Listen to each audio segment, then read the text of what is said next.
নমস্কাৰ বন্ধু বান্ধৱীসকল, আশা কৰোঁ সকলোৱে ভালে আছা।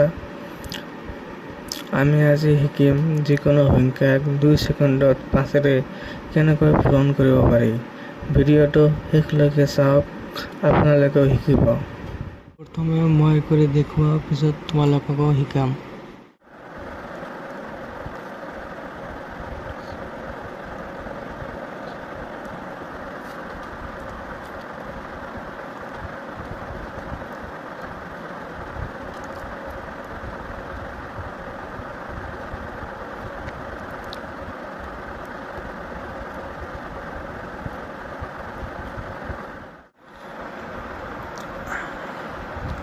এতিয়া আমি শিকিম নিয়মটো। প্ৰথম নিয়মটো হ'ল সংখ্যাটোক 2ৰে ভাগ কৰিব লাগিব। আমি যিটো সংখ্যাক পূৰণ কৰিম সেই সংখ্যাটোক 2ৰে ভাগ কৰিব লাগিব। যদি ফলাফলটো পূৰ্ণ সংখ্যা হয়, তাৰ পিছত 0 যোগ কৰিব লাগিব। যদি ফলাফলটো পূৰ্ণ সংখ্যা হয়, পূৰ্ণ সংখ্যা মানে কি, যেনেকুৱা 1 2 3 4 এইফালে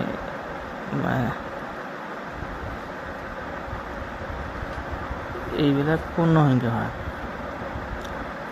যদি তেনেকুৱা পূৰ্ণ সংখ্যা আহে তেনেহ'লে 0 যোগ কৰিব লাগিব।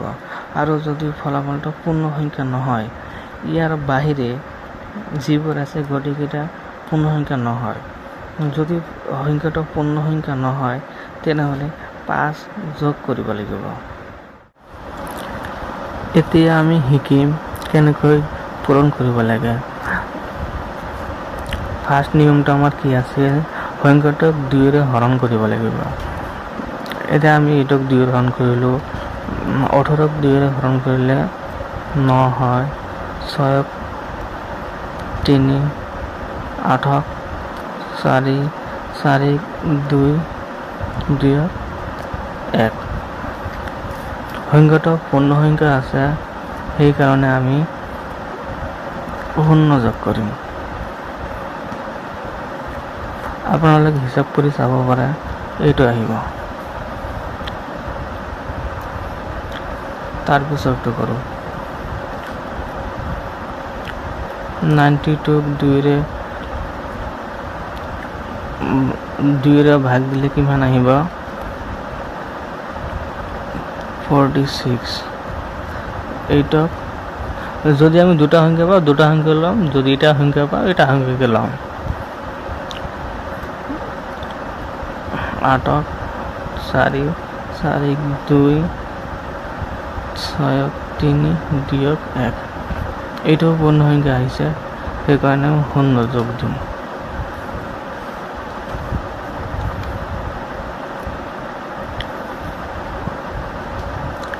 তাৰপিছতটো হ'ল সেইটো তেনেকুৱাকৈ 4, 2, 4, 3। এইটোক 2ৰে ভাগ দিলে আমাৰ আহে 3.5 আহে। তাৰমানে 3.5 আহে মানে সেইটো আমাৰ পূৰ্ণ সংখ্যা নহয়। এইটো আমাৰ পূৰ্ণ সংখ্যা নহয়, সেইকাৰণে ইয়াত আমি 5 যোগ কৰিম। এনেকৈ 4, 2, 4, 3। 2ৰে হৰণ কৰিলে কিমান হয়? 3.5। 3 লিখিলোঁ, পইণ্ট আহিছে, সেইকাৰণে 5 যোগ কৰিলোঁ।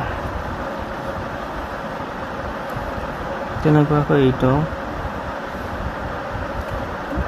4, 2, 3, 1, 4। এইটো ইয়াক যদি আমি 2ৰে ভাগ কৰোঁ তেনেহ'লে এইটো পূৰ্ণ সংখ্যা নাহে। সেইকাৰণে 2ক 2 দিয়ে ভাগ দিলে কিমান আহে? 4.5 আহে। সেইকাৰণে 4 আহিছে আৰু 5 যোগ কৰি দিলোঁ। তাৰপিছত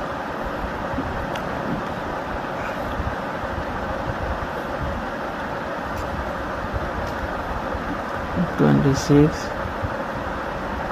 4 35 3 সেইটো তেনেকুৱাকৈ আহিছে।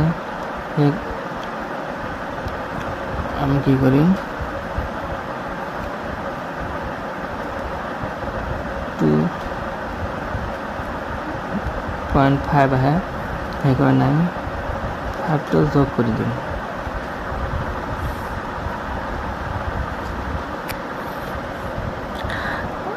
আশা কৰোঁ সকলোৱে বুজিছা।